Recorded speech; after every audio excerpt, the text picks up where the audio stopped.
Hey everybody, it's been a little bit of a while since I've made a video, but I'm back right now to tell you about an amazing album that I think does not get enough praise. It's an album by Stephen Stills. It happens to be his debut solo album, and it's a self-titled album called Stephen Stills. And this was released in 1970, and this album has amazing songs, and it has amazing players on here. Now, I'm going to list a bunch of names, and you're going to go, what? I bet at least two of these names on here you didn't know are on this album. First off, you have a fellow named Jimi Hendrix who makes an appearance on one song on this album. Then you have Eric Clapton, who also makes an appearance on a different song on the album. Add to that a guy named Ringo Starr, who drums on 2 tracks on this record. Then the list goes on and on. How about Mama Cass of the Mamas and the Papas? She sings backing vocals on a couple of songs.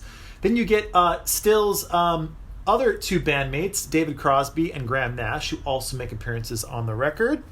And to keep adding to the list, you get Booker T. Jones of Booker T. and the MGs, who adds some wonderful keyboard parts to this album. And by the way, did I mention John Sebastian of The Lovin' Spoonful? Yeah, he's also on this record. So this record has just amazing talent all over it. And by the way, there are more musicians on here as well that I need to mention, including Dallas Taylor, who played with Crosby, Stills and Nash and Crosby, Stills, Nash and Young, and other just amazing session musicians. And in addition, this album was engineered by Andy Johns, who is just an amazing engineer.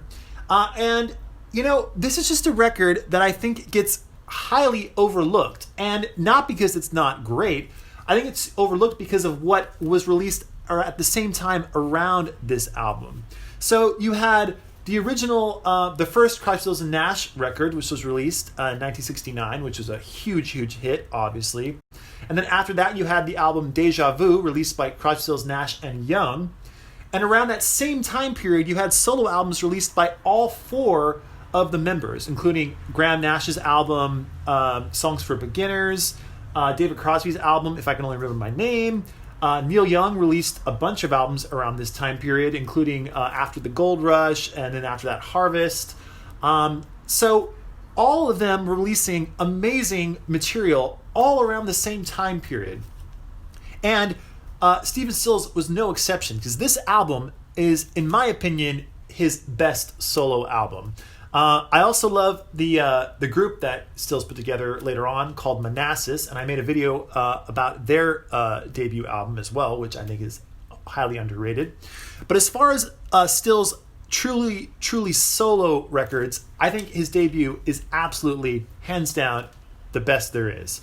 It has the really popular song "Love the One You're With," which is essentially a Crosby, Stills and Nash song, because David Crosby and Graham Nash sing on it with him.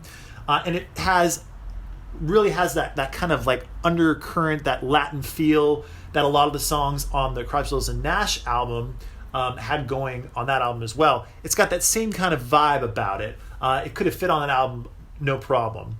But on here, it's the album opener, and it's just an amazing track. It has great organ, great steel drums, it's just, in my opinion, it's kind of the quintessential solo Stills track. And it, by the way, the Crosby, Stills and Nash and Young would play this song at their live concerts many times, and it always sounded great. So that's the lead-off track. Then you get a track that Jimi Hendrix plays on, which is called Old Times, Good Times, and it is absolutely fantastic. I think it's my favorite song on the whole album. It's really just a cool track. And when I first got this album about 10 years ago, I listened to it all the way through, and I didn't bother to look at the credits about who was playing on it, or I didn't really know anything about the record. I just listened to the album, and I loved the album right away. But I really loved Old Times, Good Times. And I think a couple months went by, and I finally looked at the liner notes, and I saw that Jimi Hendrix was playing guitar on it, and I couldn't believe it. Once you know it's Hendrix, it's so obvious. But if you don't know it's Hendrix, it just sounds like an amazing guitar part. But he's on here, and it's really great. It kind of reminds me of Hendrix his style is playing during like the Band of Gypsies time period, which actually would make sense for these sessions. And then right after that, you have a song called Go Back Home, which features Eric Clapton on the second lead guitar. And that's also amazing. So you get arguably two of the greatest guitar players of all time playing on the same album. Pretty phenomenal. But that's not to take away, by the way, from the amazing songs. The songwriting on this record is great. Stephen Stills has written some of the best songs of all time, including For What It's Worth that the Buffalo Springfield did, Sweet Judy Blue Eyes on the first Crosby, Stills and Nash album. He's written so many great songs, and a bunch of them are on this album, including Black Queen is great, Sit Yourself Down is fantastic, the songs I just mentioned, Go Back Home, Old Times, Good Times, Love the One You're With. Another song on here that I really like a lot is called To a Flame. It's just an amazing album, and I cannot recommend it enough. And on top of that, I have this amazing pressing up on my website right now, needlemeetsvinyl.com, so you can have this very copy that sounds absolutely brilliant. Now, over the last, I'd say like 8 or 9 months, I've gone through a bunch of different pressings of this album to try to find the best one, and I have found it, in my opinion, with this one right here. So let me show you this record. So this is on Atlantic Records, and this is a very early pressing, and it has the ever-important stamp on both sides of Artisan Sound. Now the Artisan Sound stamp, it looks like it's an oval with like a V through it. It almost looks like devil horns. I've talked about it before on my channel. If you want to know what that looks like, just type in Artisan Sound logo and you'll see it online, any like Google search or whatever. But it's on both sides of this near mint record. And by the way, having this record be in near mint condition is very hard to come by these days.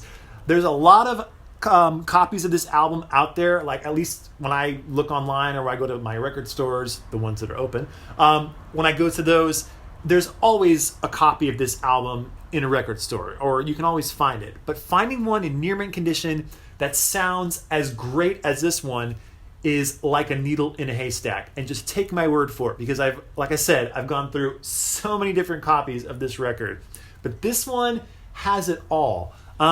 Amazing clarity, great low end, a wide stereo image that enables all the instruments to be heard in their full glory.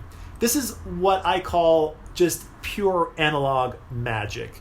There's certain records that just have that analog sound and it doesn't work anywhere else. I've heard the CD versions of this, many different CD versions of this album, digital versions, and they just don't do it. They sound so flat to me. This has so much of that essential dynamic range that you can only get from these early pressings. And this one, it's just amazing. I've gone on and on about it. I don't need to go on anymore, but let me just say, if you have not heard this record or you don't own it, now's the time, because this is a great record. So head on over to needlemeetsvinyl.com. Check out this brilliant album by Stephen Stills. By the way, I also have on the website right now Crosby, Stills and Nash's debut album, also on the website, and lots of other great stuff. So check out all the records currently on the website. I also wanted to mention before I go that I recently had the honor of being on a podcast. It's a podcast called iPod What I Like. And it's one of my YouTube friends and viewers named Chris. It's his podcast, and he asked me to be on it, and I had a lot of fun recording it with him. And if you want to listen to that, you can go to the link down below in the description. I'll have a link there. You can check that out. I encourage you to go there and check out his podcasts. He's got, I think he's up to like maybe 10 episodes or something like that. But if you want to listen to the one that I did with him, it's clearly labeled there. It'll have my name on it. And we talk about the website and just records in general. He talks about some of his favorite pressings. I talk about some of mine. And we just kind of, I don't know, we talk about music, because what's more fun to talk about than music and records. So we had a really, really great time. And Chris, I thank you so much for having me on your podcast. I had a lot of fun. So definitely check that out down below. And stay tuned for more records because they're coming, including brilliant pressings of some new Beatle titles, including Rubber Soul, A Hard Day's Night. I am working on some white album pressings right now. Those take me a very long time because it's a double album. But stay tuned. All that's coming to the website. So that's it for now. So we'll talk to you later. Take care, and bye for now.